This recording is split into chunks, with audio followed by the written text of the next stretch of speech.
Okay, चलिए आज के टॉपिक को स्टार्ट करते हैं। देखिए, आज हमारा टॉपिक रहेगा वैसे तो टॉपिक तो मेन बैक्टीरिया होगा, लेकिन उससे पहले एक छोटा सा पॉइंट और लेना पड़ेगा।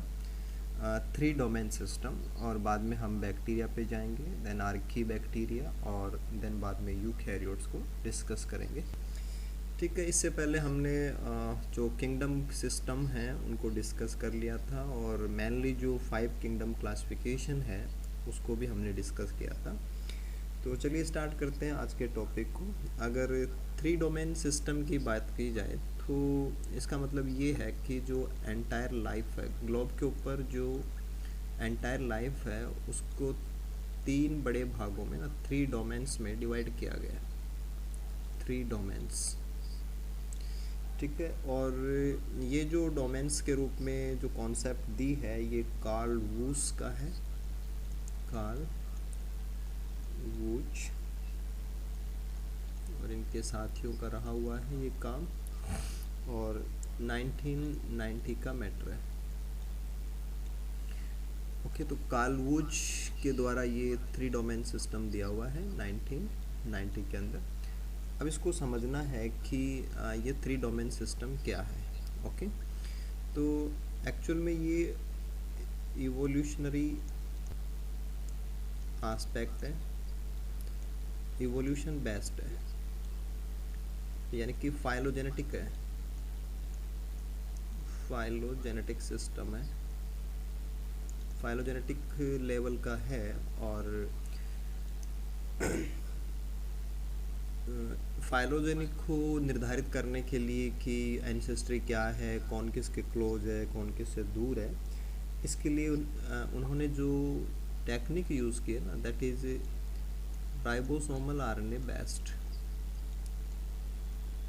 ये जो 3 डोमेन सिस्टम है लाइफ का, और इसमें जो डोमेन्स निर्धारित किए गए ना, उनके बीच में जो भी रिलेशनशिप है वो आरएनए बेस्ड है, राइबोसोमल आरएनए। क्योंकि राइबोसोम्स निसेसरी होते हैं। कारण क्या है कि जो राइबोसोम्स हैं वो निसेसरी होते हैं, उनके बिना प्रोटीन नहीं बन सकती। तो प्रोटीन सिंथेसिस के लिए ज़रूरी हैं, और चाहे किसी भी प्रकार के ऑर्गेनिज्म रहे हों सब में राइबोसोम्स प्रेजेंट हैं, और राइबोसोम के अंदर ही आरएनए चेन्स होती है। तो राइबोसोमल स्टडीज़ बोल सकते हैं, या राइबोसोमल आरएनए बेस्ड ये सिस्टम है जिसमें एंटायर लाइफ को 3 डोमेन्स में डिवाइड किया गया है कार्ल वूस के अकॉर्डिंग। ओके, चलिए इसकी बात की जाए तो इवोल्यूशन में क्या होता है कि हम क्लेडोग्राम्स बनाते हैं।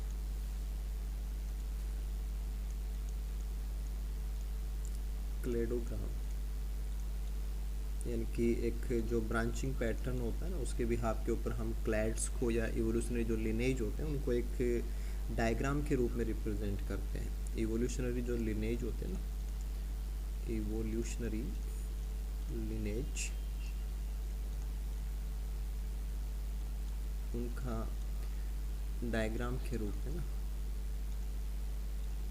डायग्राम एक ट्री लाइक डायग्राम होता है ना, ट्री और ब्रांच।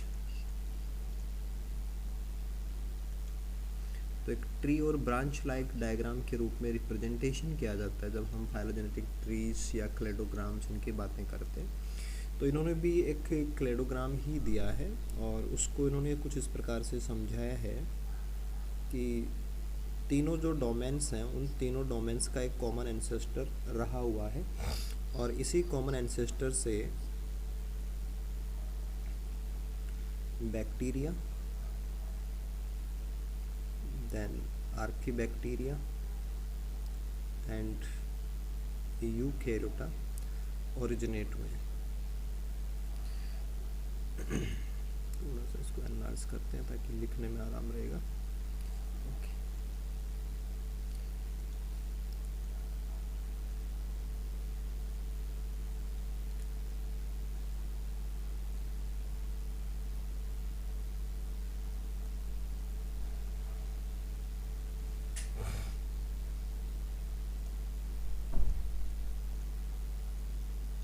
एंटायर लाइफ को 3 डोमेन्स में डिवाइड किया। एक बैक्टीरिया है, एक आर्किया एंड यूकैरिया, जो कि यूकैरियोट्स है।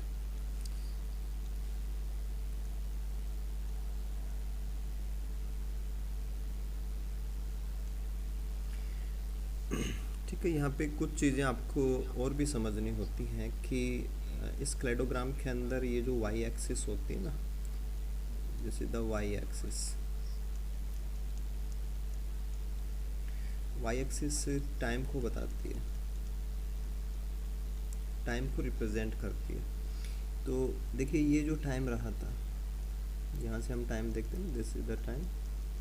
तो इस टाइम से पहले इन्होंने एक कॉमन एंसेस्टर को सेव किया, तो यहाँ पे इन सब का एक कॉमन एंसेस्टर रहा हुआ है। कॉमन एंसेस्टर यानी कि चाहे बैक्टीरिया हो, आर्किया हो या यूकैरिया हो, सबका एक ही एंसेस्टर रहा हुआ था। और इस कॉमन एंसेस्टर के लिए इन्होंने जो वर्ड यूज़ किया था कि प्रोजीनोट,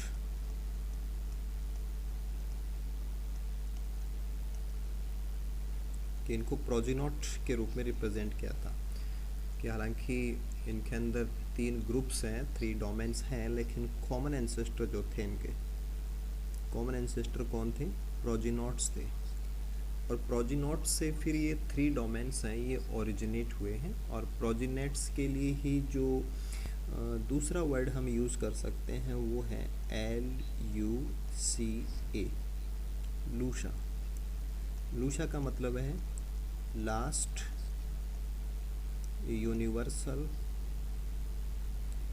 कॉमन एंसेस्टर। जैसे लास्ट कॉमन है ना, सब इसके बाद में और कोई कॉमन नहीं था, सबका कॉमन यही था, लास्ट यूनिवर्सल। ग्लोब के ऊपर जितनी भी लाइफ है सब में लास्टली यही कॉमन एंसेस्टर रहे हुए हैं। इसके बाद में ग्रुप्स चेंज हो गए ना, कि एक बैक्टीरिया बन गया, आर्किया आ गया, यूकैरिया आ गया। तो इनको आप प्रोजीनोट्स भी बोल सकते हो और लूसा भी बोल सकते हो। ठीक है, और शॉर्ट में कई बार इसको LCA भी बोला जाता है, लास्ट कॉमन एंसेस्टर, है ना। लास्ट कॉमन एंसेस्टर क्या है, आप इसको यहाँ पे ऐसे भी लिख सकते हैं, लास्ट कॉमन एंसेस्टर। ठीक है, तो लास्ट कॉमन एंसेस्टर यानी कि वो सबके पूर्वज हैं, बैक्टीरिया, आर्किया, यूकैरिया सबके पूर्वज हैं। ठीक है, इसके बाद में एक दूसरा पॉइंट आपको समझना है कि जो हमारे बैक्टीरिया हैं वो सबसे पहले डाइवर्ज हुए, कि पहला डाइवर्जन इनका है। और यहाँ तक आर्किया और यूकैरिया ने कॉमन एंसेस्टर शेयर किया। तो this is the common ancestor,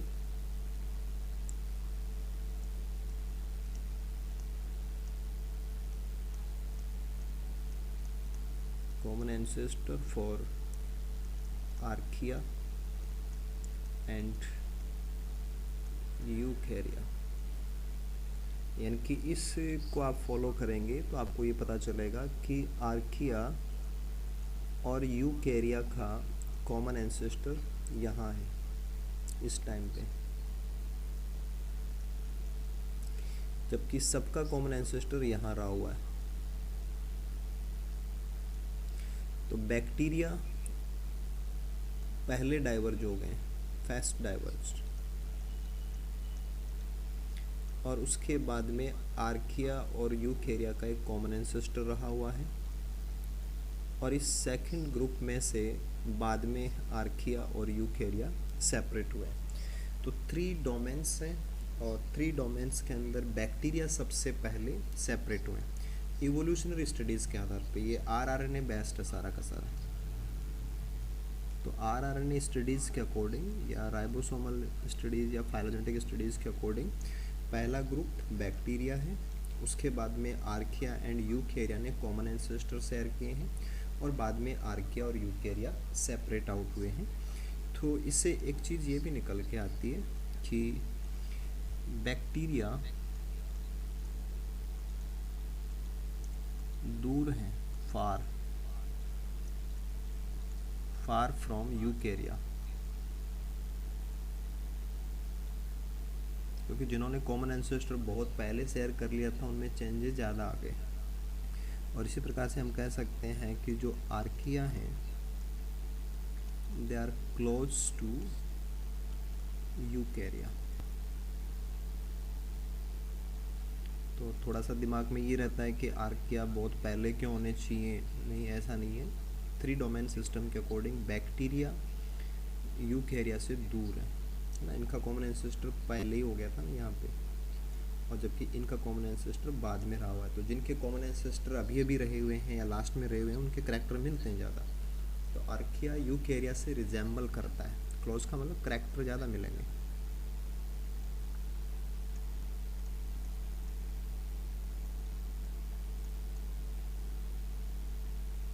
तो इवोल्यूशनरी आर्किया यूकेरिया के क्लोज है, और यूकेरिया है वो बैक्टीरिया से दूर है। ये 2 चीज़ आपको ध्यान रखनी है। 3 डोमेन सिस्टम ध्यान में रखना है, प्रोजेनेट्स ध्यान में रखना है, लूसा ध्यान में रखना है, और किस प्रकार से ये डाइवर्ज हुए हैं वो ध्यान में रखना है, और आरआरएनए बेस्ड ये सिस्टम है, ये आपको ध्यान में रखना है। तो ये तो एक पार्ट रहा कि जो 3 डोमेन सिस्टम है वो क्या है, और उसके अकॉर्डिंग जो लाइफ है उसको हमने 3 डोमेन्स यानी कि बैक्टीरिया, आर्किया और यूकेरिया में डिवाइड किया। ठीक है, इसके बाद में हम प्रॉपर जो बैक्टीरिया है उसको स्टार्ट करेंगे।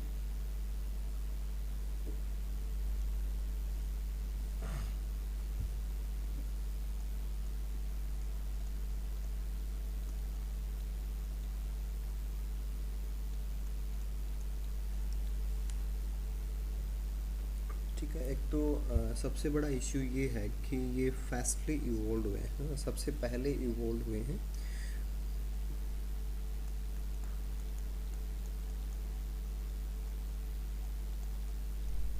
सबसे पहले इवोल्व हुए हैं, और जब सबसे पहले इवोल्व हुए हैं तो ऑलमोस्ट हमारे ग्लोब के जो सभी प्रकार के हैबिटाट हैं उनमें पाए जाते हैं। तो इसको हम बोलते हैं कॉस्मोपॉलिटन। कॉस्मोपॉलिटन का मतलब होता है सर्वव्यापी। तो लगभग सभी प्रकार के आवासों के अंदर हमें ये देखने को मिलेंगी। और एक जो सबसे इम्पोर्टेंट चीज़ है कि ये प्रोकैरियोटिक है, ये प्रोकैरियोटिक सिस्टम है। तो फास्टली इवोल्व है, कॉस्मोपॉलिटन है, प्रोकैरियोटिक सिस्टम्स हैं। तो ये बड़े फीचर्स, हालांकि इसके बाद में बहुत सारे और बाकी बातें हमारी हर पॉइंट के साथ में करनी है हमें, लेकिन बिगेस्ट इश्यूज़ के रूप में आप इनको देखें। और फिर जैसे बात आती है कि थोड़ा सा हिस्टोरिकल देखा जाए तो फादर ऑफ बैक्टीरियोलॉजी, जो बैक्टीरियल साइंस है प्रॉपर बैक्टीरिया, उसके लिए फादर ऑफ बैक्टीरियोलॉजी की बात की जाए तो ये है रॉबर्ट कॉच। रॉबर्ट कॉच, जिन्होंने कॉच पोस्टुलेट भी दिया था, रॉबर्ट कॉच। और ऐसे ही अगर बात की जाए कि फादर ऑफ माइक्रोबायोलॉजी, जिसमें कि बैक्टीरिया और दूसरे माइक्रोब्स भी आ जाएंगे, फादर ऑफ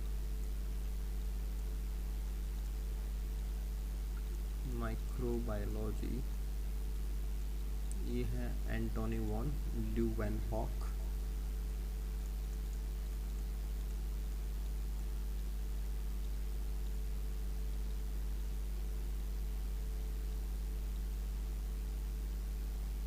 तो ये दोनों ही नाम आपको ध्यान रखने हैं क्वेश्चंस के point of view. Father of bacteriology Robert Koch, and father of microbiology Antony von Leeuwenhoek. अब हम बैक्टीरिया को कुछ डिटेल से समझेंगे।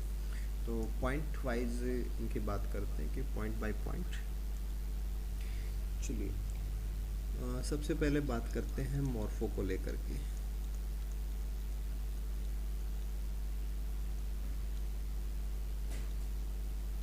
मॉर्फोलॉजी का मतलब जो बाह्य आकारिकी होती है ना, उसके हिसाब से हमें कौन से मेन फीचर्स हैं उनको हम देख सकते हैं, उनको लिया जा सकता है। तो इसमें सबसे पहले बात करते हैं साइज। ठीक है, हालांकि वैसे तो बहुत कुछ इश्यूज हम ले सकते हैं, लेकिन देखा जाए तो एवरेज साइज है ना, एवरेज वैल्यूज बैक्टीरिया की जो साइज है, अगर हम एवरेज साइज की बात करें तो दिस इज 125 माइक्रोन से लेकर के 2 माइक्रोन डायामीटर। तो ये एवरेज साइज के रूप में हम इस वैल्यू को ध्यान में रख सकते हैं कि बैक्टीरिया के लिए जो एवरेज साइज की वैल्यू है वो हम इतना रख सकते हैं। और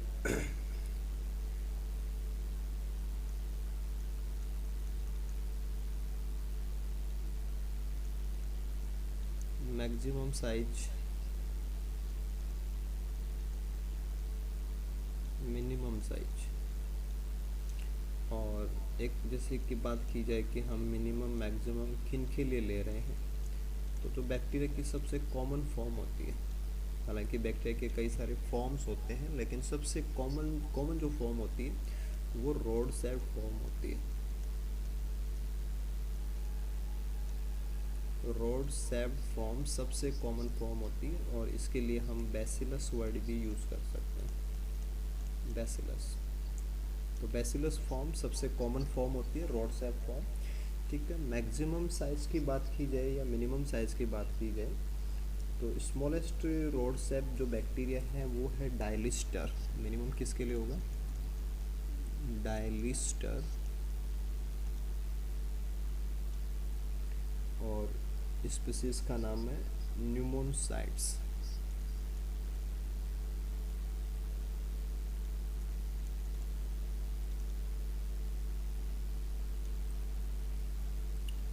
और इसका साइज वैल्यू होता है तकरीबन 0.15 माइक्रोन से 0.3 माइक्रोन, जबकि एक्सट्रीम साइज यानी कि लार्जेस्ट या मैक्सिमम साइज की बात की जाए तो this is spirillum.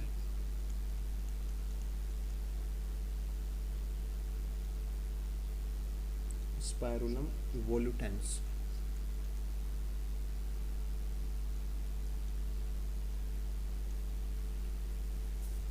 and this is 1 micron in length and 1.5 micron in diameter। तो स्मॉलेस्ट फॉर्म के रूप में डायलिस्टर को ध्यान में रखना है, Dialister pneumosintes, and maximum size के लिए Spirillum volutans. Minimum size and maximum size. Common form rod shape bacteria है। और एक्सट्रीम लार्ज जो कंडीशन है,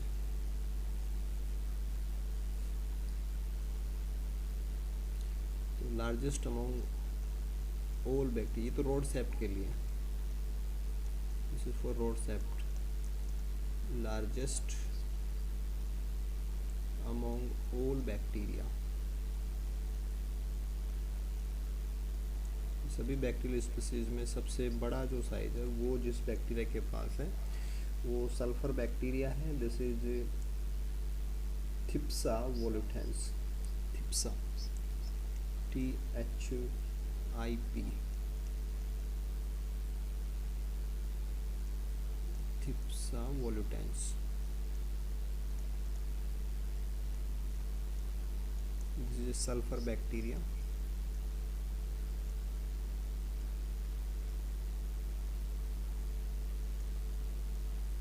अगर इसकी साइज की बात की जाए 18 माइक्रोन डायमीटर।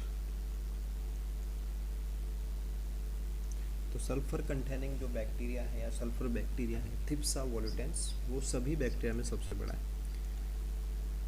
ऑल बैक्टीरिया के लिए थिप्सा वोलुटेंस। और सबसे कॉमन रॉड शेप्ड है। रॉड में सबसे बड़ा स्पाइरुलम है और रॉड्स में सबसे छोटा डायलिस्टर है। तो मेजरली जो बैक्टीरियल फॉर्म है वो रॉड शेप्ड है। तो रॉड शेप्ड के अकॉर्डिंग देखा जाए तो आपको मैक्सिमम मिनिमम रॉड साइज, और लार्जेस्ट की सभी बैक्टीरिया में सबसे बड़ा कौन है, तो लार्जेस्ट के अकॉर्डिंग थिप्सा वोलुटेंस, जो कि एक सल्फर बैक्टीरिया है।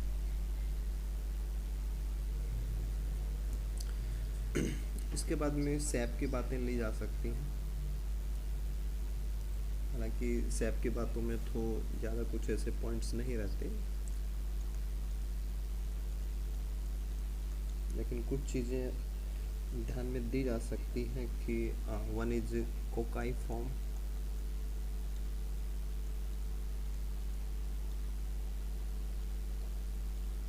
कोकाई का मतलब जो राउंडेड सैप होती है, स्पेरिकल सैप होती है, कि जिसका लिटरल मीनिंग कोकोस होता है। कोकोस का मतलब होता है ग्रेन लाइक, दाने जैसा।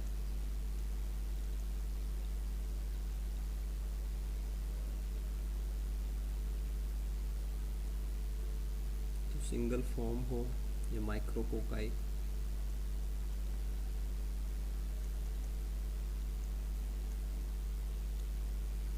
ऐसे ही अगर दो कोकाई एक साथ हो तो डिप्लो कोकाई।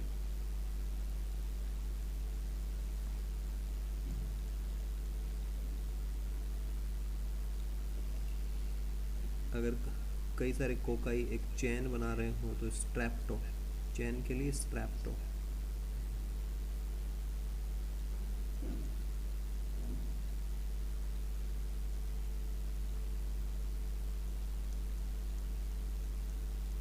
स्ट्रैप्टो कोकाई, ध्यान रखना, स्ट्रैप्टो फॉर चेन।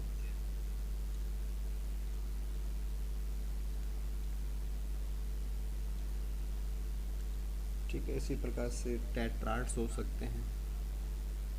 टेट्रार्ड्स के अंदर 4 माइक्रो कोकाई स्क्वायर के रूप में अरेंज होंगे।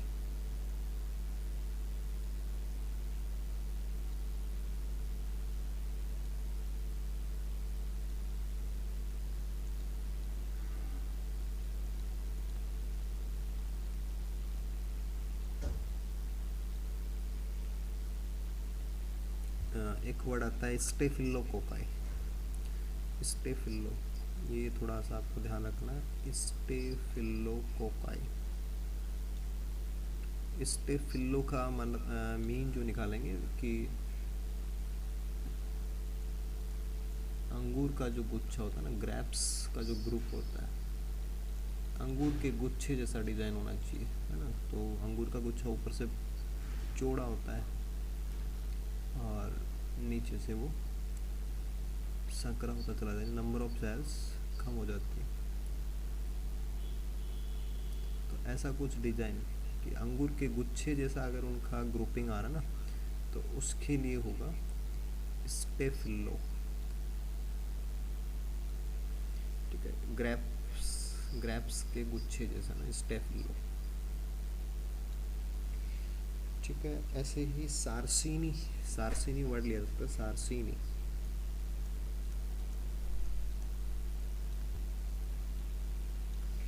और सारसीनी का मतलब ये होता है कि क्यूबॉइडल अरेंजमेंट है, क्यूबॉइड जैसा।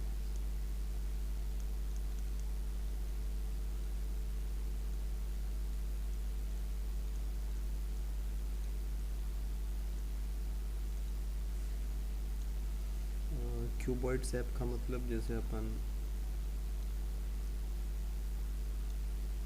ऐसा शेप बनाते हैं ना, ये क्यूबॉइड शेप है। और इस क्यूबॉइड शेप के अंदर यहाँ इन कॉर्नर्स के ऊपर हम बैक्टीरिया को लाएंगे।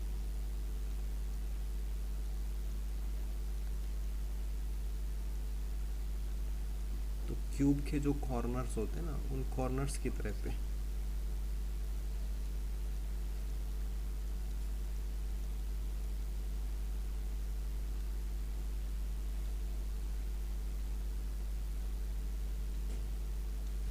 ऐसा जो डिज़ाइन बन रहा है, इस प्रकार का जो अरेंजमेंट हो, उसके लिए सारसीनी वर्ड यूज होता है। तो दो चीज़ें आपके लिए यहाँ पे थोड़ी सी ज़्यादा ठीक है। एक तो है स्ट्रैप्टो, है ना, ग्रैप्स की ग्रुपिंग जैसा। एक है सारसीनी यानी कि क्यूबॉइड शेप। ठीक है, थोड़ा सा स्ट्रैप्टो को ध्यान में रख सकते हैं कि स्ट्रैप्टो का मतलब चेन फॉर्म होती है।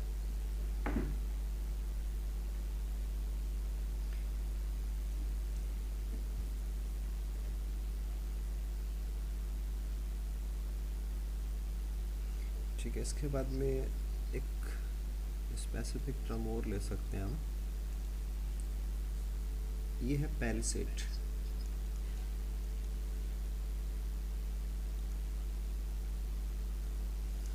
पैलिसेड जैसे कि खम्ब तक को बोला जाता है।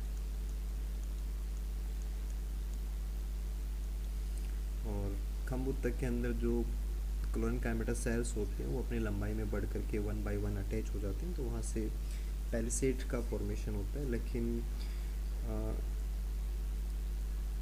पर्टिकुलर मैटर है डिप्थेरा बेसिलाइका।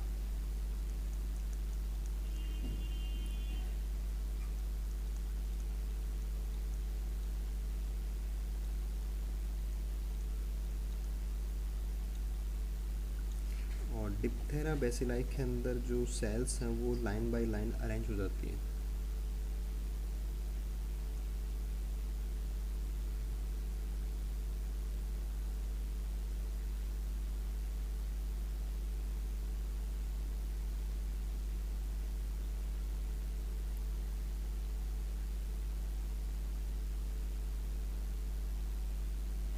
तो जो कॉमन म्यूसिलेज है उस कॉमन म्यूसिलेज की वजह से सेल्स पैलिसेड की तरह अरेंज हो जाती है, और ये पैटर्न पैलिसेड पैटर्न है जो आपको डिप्थेरा बेसिलाई में देखने को मिलेगा, पैलिसेड लाइक।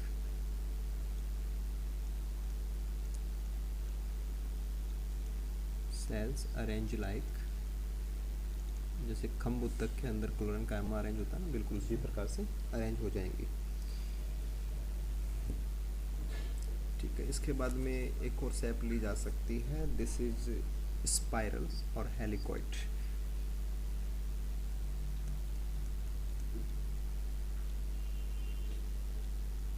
स्पाइरल और हेलिकॉइड। ठीक है, स्पाइरल का मतलब स्पायरा है कॉइल जैसा ना, कॉइल्ड कंडीशन।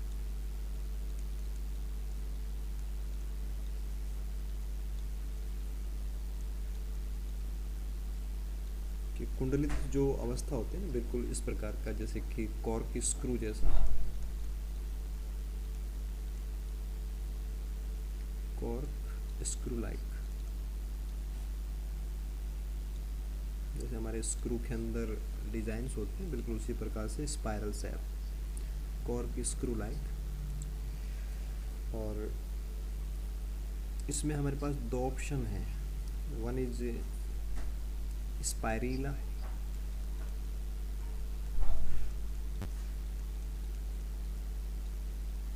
स्पाइरिला और दूसरा ऑप्शन है विब्रियो।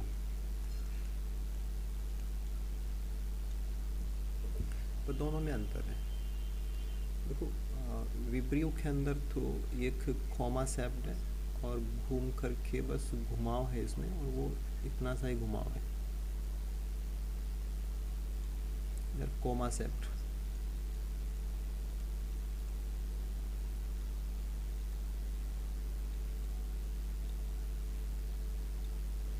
विब्रियो में ध्यान रखना है कि अनकम्प्लीट टर्न होता है।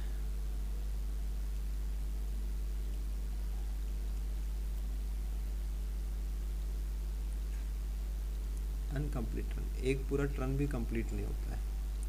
जबकि स्पाइरेला की बात की जाए तो यहाँ पे वन और मोर हेलिक्स टर्न होते हैं।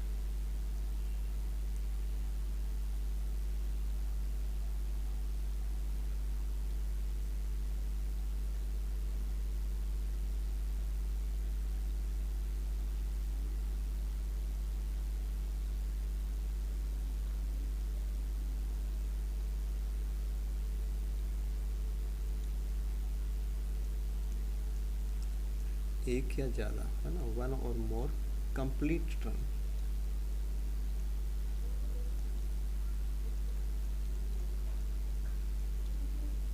तो ये दोनों ही स्पाइरल फॉर्म है, लेकिन एक में जो कंप्लीट टर्न है ही नहीं, अनकम्प्लीट है, तो वो विब्रियो कहलाते हैं, जैसे कि विब्रियो कोलराई। ठीक है, और स्पाइरिला कंप्लीट टर्न वाले फॉर्म्स हो जाएंगे जिनमें एक या एक से ज़्यादा कंप्लीट टर्न, वन और मोर कंप्लीट टर्न, और यहाँ पे अनकम्प्लीट टर्न। ठीक है, ये तो हमारी बात हो जाएगी सैप को लेकर के। इसके बाद में नेक्स्ट अपन बात करते हैं कि इनके केमिकल कंपोजिशन को लेकर के, कि बैक्टीरिया के अंदर जो हमारा केमिकल कंपोजिशन रहेगा वो हमें इस प्रकार से फॉलो करना है।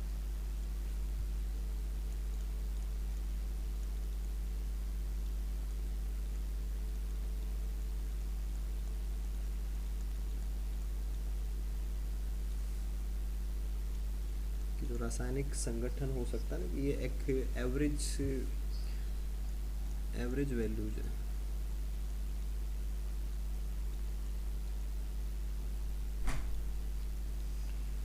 तो बैक्टीरियल सेल के अंदर लगभग 70% जो फ्रैक्शन होता है वो वाटर होता है,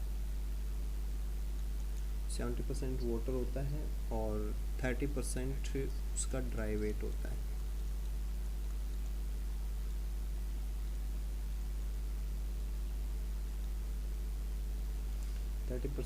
ड्राई वेट है और ड्राई वेट के अंदर ही ऑलमोस्ट जो सारे कंपोनेंट्स हैं वो प्रेजेंट होते हैं। जैसे कि इसका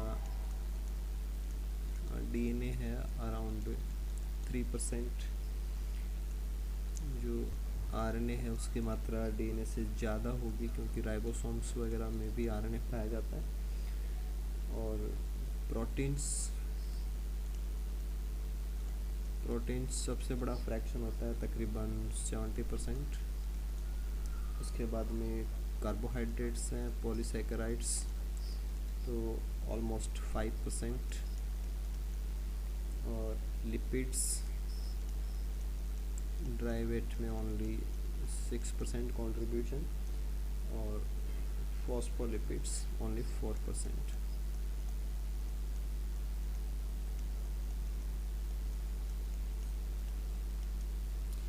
कुछ और चीज़ें ध्यान में दे सकते हैं कि जेनेटिक मटेरियल, और उसमें तो हम डीएनए आरएनए को ऐड कर सकते हैं। प्रोटीन्स की मात्रा काफ़ी ज़्यादा है और कार्बोहाइड्रेट्स जो हैं, कार्बोहाइड्रेट इसी प्रकार से लिपिड्स, फॉस्फोलिपिड्स, ये मेम्ब्रेन और सेल से बाहर का जो कम्युनिकेशन होता है। जैसे कार्बोहाइड्रेट्स मेनली जो सेल अटैचमेंट होता है, सेल का जो एडिरेंस होता है, सेल का जो अटैचमेंट होता है उसके लिए ज़रूरी होते हैं और ये मेम्ब्रेन सिस्टम्स के लिए ज़रूरी है। हालांकि प्रोकैरियोटिक स्ट्रक्चर हैं तो ऑर्गेनली नहीं है, अगर ऑर्गेनली होते तो ये परसेंटेज अमाउंट और भी बड़ा हो जाता। तो ऑलमोस्ट 70% तो इनमें वाटर है और बाकी बचे हुए 30% के अंदर ये सब है। तो मेजरली जो सबसे बड़ा फ्रैक्शन है बैक्टीरियल सेल के अंदर, सबसे बड़ा जो फ्रैक्शन है वो प्रोटीन का है, दिस इज 70% ड्राई वेट के अकॉर्डिंग। और उधर से वाटर है कि टोटली देखा जाए तो वाटर सबसे बड़ा कंपार्टमेंट होता है और अगर ड्राई वेट के अकॉर्डिंग देखें तो प्रोटीन की मात्रा सबसे ज़्यादा होती है। इसके बाद में नेक्स्ट हम बात करते हैं, कुछ पार्ट्स को लेंगे हम वन बाय वन करके। तो देखिए बैक्टीरिया की जो सरफेस है, सरफेस का मतलब जैसे बैक्टीरियल सेल को लिया जाए तो बैक्टीरियल सेल के अंदर प्लाज्मा मेम्ब्रेन भी है, प्लाज्मा मेम्ब्रेन के बाहर सेल वॉल भी प्रेजेंट है और सेल वॉल से भी बाहर कुछ स्ट्रक्चर्स पाई जाती हैं। तो एक्स्ट्रा सेलुलर स्ट्रक्चर्स हैं ये, एक्स्ट्रा सेलुलर स्ट्रक्चर सेल से बाहर यानी कि सेल वॉल से बाहर, out of cell wall, cell wall से भी बाहर निकली हुई स्ट्रक्चर्स होती हैं।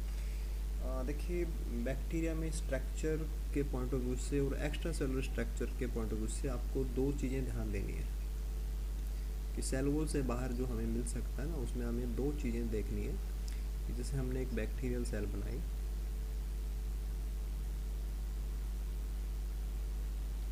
तो इस बैक्टीरियल सेल में या तो इसके पास एक फ्लैजिला होगा,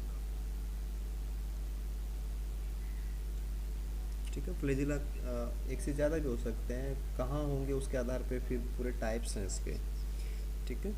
और एक फ्लैजिला की बजाय कुछ छोटे छोटे और प्रोजेक्शंस हैं वो भी सेल वॉल से बाहर पाए जाते हैं।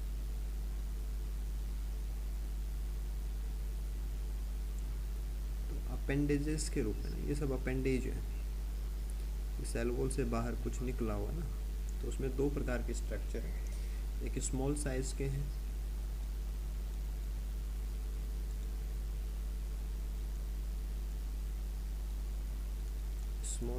हैं, और संख्या में बहुत सारे, न्यूमरस,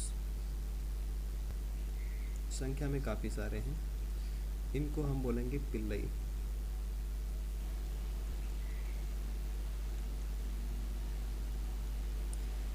ठीक है, और एक संख्या में कम है और लार्ज साइज के हैं,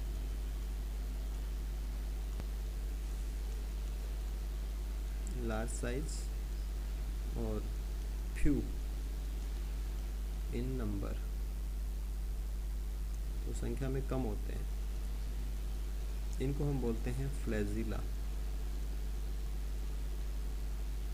तो सेल वॉल से बाहर दो प्रकार की आउटग्रोथ होती है, एक पिल्लई और एक फ्लैजिला। दोनों के फंक्शन भी सेपरेट होते हैं। पिल्लई का काम होता है अटैचमेंट,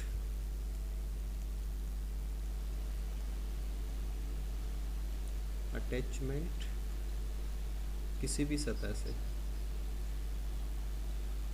तो जो भी सतह होती है, जैसे कोई सॉलिड सरफेस होगी उससे चिपकेगा बैक्टीरिया, तो भी पिल्लई ही यूज होते हैं। अगर किसी होस्ट सरफेस के ऊपर या किसी पौधे के ऊपर मान लीजिए कि कोई बैक्टीरिया चिपकेगा तो पिल्लई से ही चिपकता है। और फ्लैजिला का मुख्य काम होता है मूवमेंट, लोकोमोशन। लोकोमोशन यानी कि गति, कि सेल को गति प्रदान करने का जो मेन ऑर्गन है इसके पास, या जो अपेंडेज होता है वो फ्लैजिला होता है। तो फ्लैजिला लोकोमोशन के लिए काम में आते हैं और पिल्लई अटैचमेंट के लिए काम आते हैं। छोटी सी बात है लेकिन आपको ध्यान रखनी है। ठीक है, फ्लैजिला को लेकर के काफ़ी सारा वेरिएशन है, फ्लैजिला के टाइप्स हैं, फ्लैजिला की स्ट्रक्चर है, फ्लैजिला की अल्ट्रा स्ट्रक्चर है ना, और फ्लैजिलिन प्रोटीन्स वगैरह हैं, वो सब हमें देखना है। इसी प्रकार से जो पिल्लई होते हैं वो पिल्लई किससे बने हैं, पिल्लिन प्रोटीन से बने हुए हैं। और पिल्लई में भी हमें एक डिफरेंस और मिल जाएगा कि एक तो नॉर्मल पिल्लई होते हैं,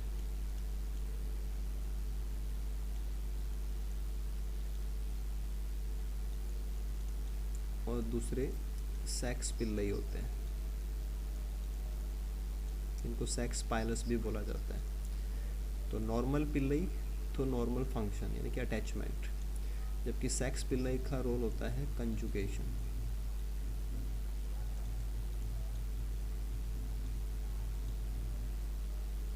सर एक फिम्बरी भी होती है ना, फिम्बरी इनको भी बोलते हैं क्या? हाँ, फिम्बरी पिल्लई कोई बोलते हैं, फिम्बरीनी का नाम है, फिम्बरी सही कह रहे हो। 1 सेकेंड, फिम्बरी। चलो एक बार इसको नीचे ले लेते हैं, एक बार हम इस सेक्शन को यहाँ पे ले ही लेते हैं।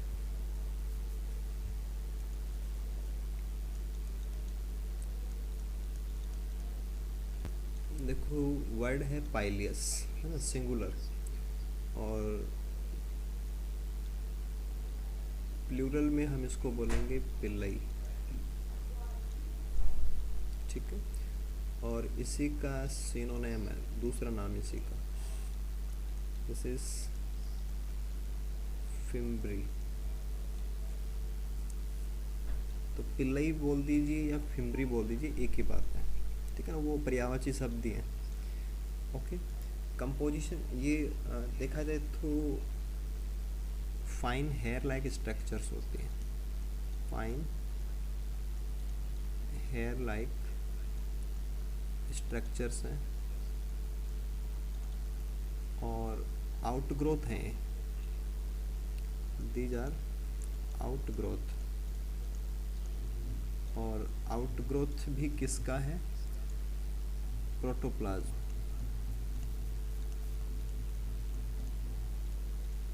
कि लिविंग मटेरियल जो होता है ना, उस लिविंग मटेरियल के एक्सटेंशन है, आउटग्रोथ में एक्सटेंशन है, ये सेल का जिंदा भाग ही है, जो सेल से बाहर निकला रहता है धागे के रूप में, एक छोटी सी हेयर लाइक स्ट्रक्चर के रूप में। तो प्रोटोप्लाज्मिक एक्सटेंशंस हैं, जीवित भाग होते हैं। सेल वॉल डेड है लेकिन सेल वॉल से बाहर हैं, इनमें वर्क होता है, ये फंक्शन करते हैं, मूवमेंट होता है, लिविंग है, दे आर लिविंग, क्योंकि प्रोटोप्लाज्म कैसा होता है, लिविंग होता है, तो दे आर लिविंग। केवल सेल वॉल डेड होती है, बाकी सब लिविंग मटेरियल होता है। राइट, कंपोजिशन की बात की जाए तो कंपोजिशन का मतलब ये 100% प्रोटीन से बने होते हैं। 100% प्रोटीन से बने, और जो प्रोटीन इनको बनाने का काम करती है उसको बोलते हैं पिल्लीन। तो ये पिल्लीन प्रोटीन से बने होते हैं।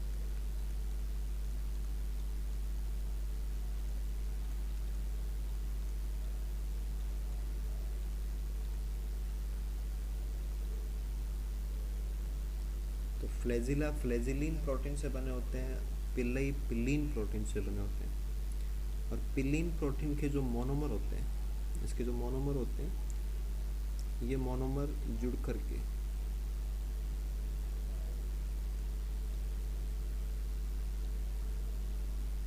जब इसके एन मोनोमर जुड़ेंगे ना, तो उससे एक पॉलीमर बनता है, और ये पॉलीमर स्पाइरली अरेंज्ड है, यानी कि ये 1 by 1 अटैच होकर के।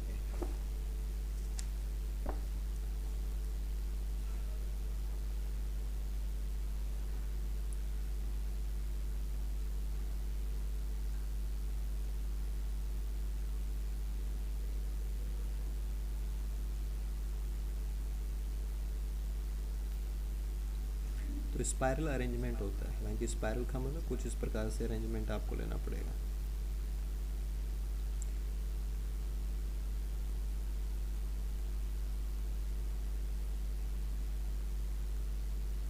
ये बहुत पास पास होते हैं तो एक ट्यूब लाइक स्ट्रक्चर बन जाएगी ना, एक ट्यूब लाइक स्ट्रक्चर।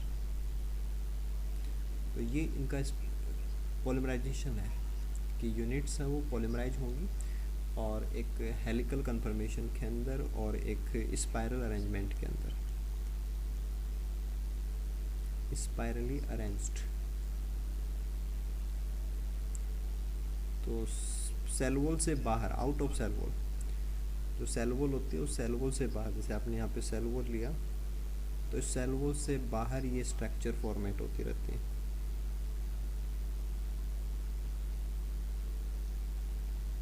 ठीक है, इसी प्रकार से हमारा फ्लैजिला बनता है। तो मटेरियल अंदर से होता है, मटेरियल का मतलब पिल्लीन प्रोटीन।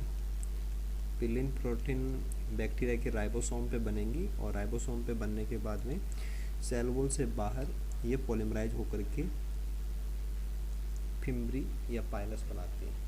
तो एक तो नॉर्मल पाइलस है जो अटैचमेंट का काम करते हैं, और दूसरे सेक्स पाइलस होते हैं। सेक्स पाइलस को थोड़ा सा ध्यान में इसलिए देना जरूरी है क्योंकि जब हम कंजुगेशन पढ़ते हैं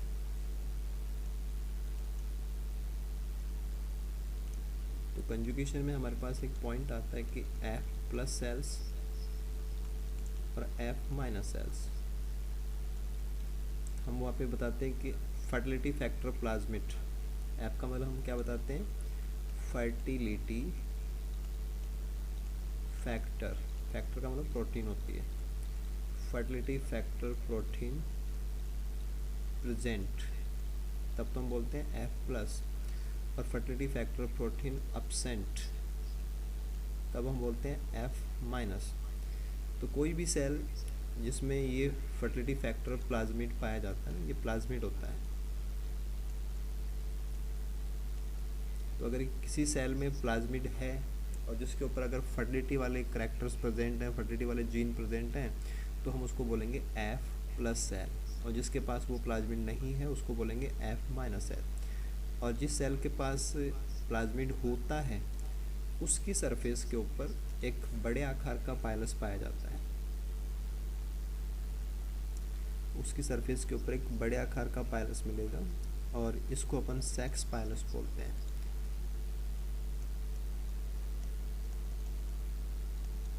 सेक्स पाइलस, और वो किस में मिलेगा, जिसमें फर्टिलिटी फैक्टर प्लाज्मिड प्रेजेंट है। तो F प्लस जो सेल्स होते हैं उनमें ये सेक्स पाइलस पाया जाएगा, और यही सेक्स पाइलस बाद में जो, क्योंकि F प्लस सेल डोनर का काम करती है कंजुगेशन में, और रेसिपिएंट सेल के साथ में जाकर के ये अटैच होगा। तो अटैचमेंट होने पे जो ट्यूब बनती है, जैसे यहाँ पे आपने F माइनस सेल ली, तो F माइनस सेल के साथ जब ये अटैच होगा तो ट्यूब के रूप में जो स्ट्रक्चर काम कर रही है, दिस इज कंजुगेशन ट्यूब, हम इसको कंजुगेशन ट्यूब बोल सकते हैं। तो सेक्स पाइलस ही कंजुगेशन ट्यूब का काम करता है, यानी कि जब जेनेटिक मटेरियल का ट्रांसफ़र होता है बैक्टीरिया में, तो कंजुगेशन ट्यूब किससे बनती है? सेक्स पाइलस से ही बनती है। और किसी भी बैक्टीरिया में सेक्स पाइलस होगा या नहीं होगा ये डिपेंड करता है कि उसमें प्लाज्मिड है या नहीं। अगर प्लाज्मिड है तो पाइलस होगा, अगर प्लाज्मिड है तो पाइलस होगा, और प्लाज्मिड नहीं है तो पाइलस नहीं होता है। तो एक बड़े आकार का पिल्लई है, एक पाइलस है, उसको अपन फर्टिलिटी फैक्टर या कंजुगेशन ट्यूब या सेक्स पाइलस ऐसे नाम बोल सकते हैं उसके लिए। ठीक है, इसके बाद में ये जो हमारा फिम्बरी का सेक्शन है उसके लिए भी एक छोटा सा पार्ट आप इसमें और ऐड कर सकते हैं कि इसका जो कुछ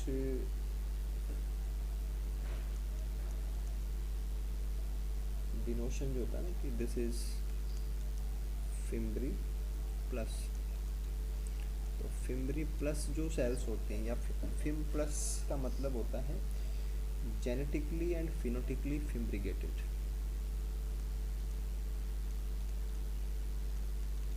जीनोटिपिकली एंड फिनोटिपिकली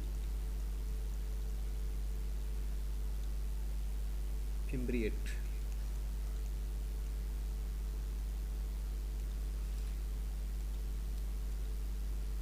ऐसा बोलने का मतलब ये है कि इसमें फिम्बरी के लिए जीन भी प्रेजेंट है, जेनोटिपिकली का मतलब जीन भी प्रेजेंट है कि फिम्बरी बनाने के जीन भी प्रेजेंट हैं, और देखा जाए तो मॉर्फोलॉजी के अंदर स्ट्रक्चर यानी कि फिम्बरी भी प्रेजेंट है। तो ऐसी सेल जिनमें फिम्बरी पाई भी जाती हैं और उनके अंदर फिम्बरी वाले जीन भी हों, है ना, जीन भी प्रेजेंट हों और उनमें फिम्बरी भी देखने को मिले, तो हम उसको बोलेंगे फिम प्लस। ठीक है, ऐसे हम ले सकते हैं फिम, लेकिन ये प्लस ब्रैकेट में है। ठीक है, इसका मतलब आ जाएगा जीनोटिपिकली फिम्ब्रिकेटेड, यानी कि जीन तो प्रेजेंट है but phenotypically fimbriae absent.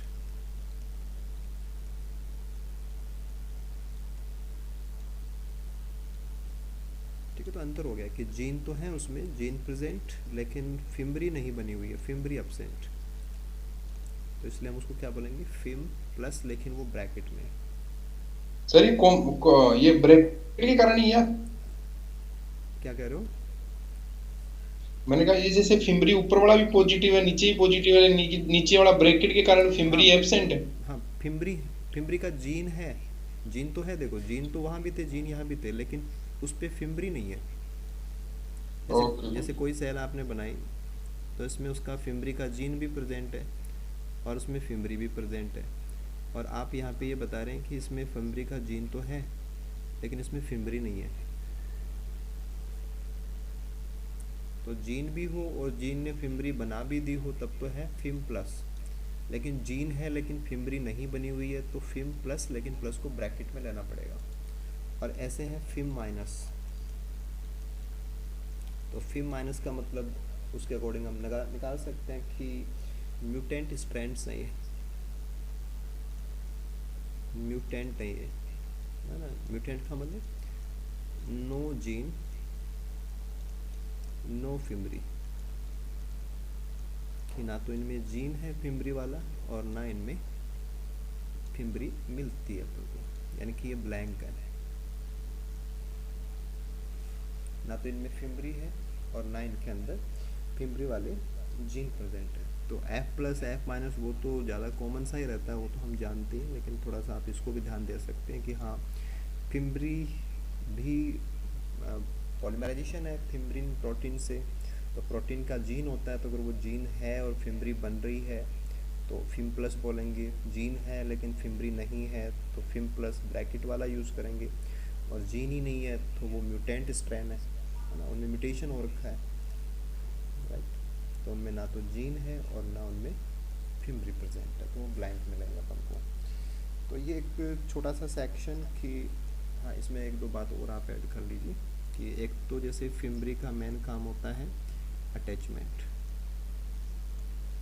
Main role cell attachment का है कि सेल जब भी किसी दूसरी सतह से चिपकती है तो फिम्बरी का रोल आता है, और ऐसे ही सेक्स पाइलस का कंजुगेशन में रोल आता है ना, कंजुगेशन के थ्रू जीन ट्रांसफ़र होता है, तो उसमें सेक्स पाइलस, तो सेक्स पाइलस भी एक फिम्बरी है, सेक्स पाइलस है ना, तो वो हो जाएगा इसके अंदर। कंजुगेशन वाला सिर्फ ओनली फॉर जेनेटिकल मटेरियल ही जाता है क्या, हाँ, मतलब जेनेटिक मटेरियल के ट्रांसफ़र के लिए कंजुगेशन होता है। और एक इसमें हम जैसे, प्लाज्मिड का कोई मतलब नहीं है प्लाज्मिड का?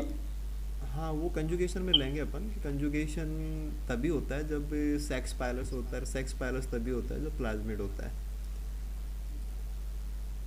ना। वो तो बैक्टीरिया के अंदर जब जेनेटिक रिकॉम्बिनेशन की मैकेनिज्म पढ़नी है ना, तो उसमें अपन लेंगे उसको।